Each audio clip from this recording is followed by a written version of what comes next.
Well, we are coming down the final stretch before the CPCA finals, starting tonight in Turtleford. And joining me on the desk with more, Moses. Yeah, the penultimate race is coming up now, and I'm pretty excited. Of course, drivers, that is, jockeying for position, hoping to crack that top 4 spot and hopefully have a chance at the championship dash on August 17th. Only 26.5 points separate Shane Nolan, Brian Labicane, and Lane Bremner, who currently sit in the top 3 heading into the Oil and Ag CPCA Turtleford Derby.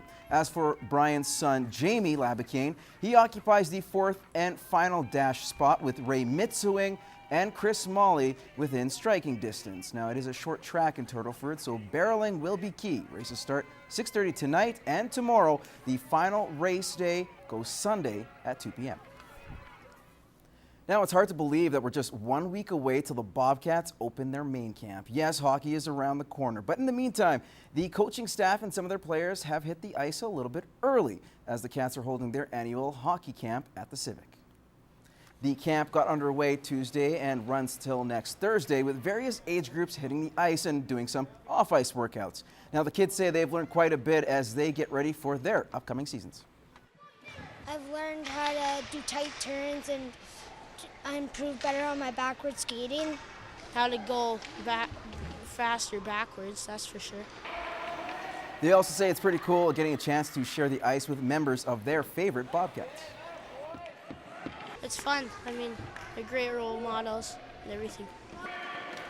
As for the players themselves, they're happy to get a chance to come out there with the kids a week before the real work camp, or real work starts with main camp. It's a blast, get out there, see the little guys. I'd seen a couple of them around the rink, and it's nice to see them out here, coach them around a little bit, show them a little something. For 9 years, Kris Flanagan spent his time as an outrider. This season, he made the switch to riding the wagon, and he's done wonders. Currently sitting in 15th place and trying to crack the top 10 and grab a spot at next year's GMC Rangeland Derby. In this week's edition of Inside the CPCA, we find out what has made Kris so successful in his first year. It's almost surreal just how well the horse has been working and everything's been going and staying clean, so it's been a dream.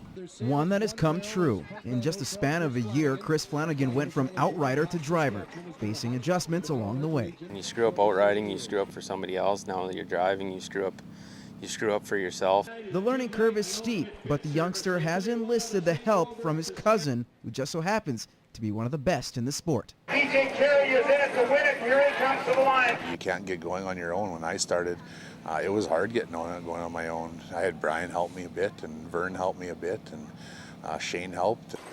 Carey understands what it takes to make the jump to the wagon and remembers his first talk with Kris. Last year, Frog Lake Show the Friday, he come to me and said he wanted to drive, and I said, well, now's the time, because I'm going to start selling some of these horses. And he said, well, what do I got to do? I said, buy a couple older horses and I'll help you with the rest of them. It's such an expensive sport to get into, and just the mentorship, showing me how to drive and letting me use some experienced horses it's the best way to get started.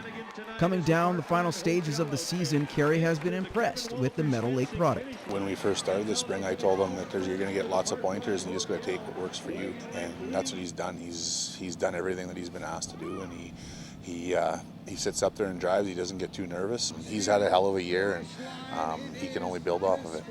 High praise for Kris, who shares advice with other outriders hoping to make the switch.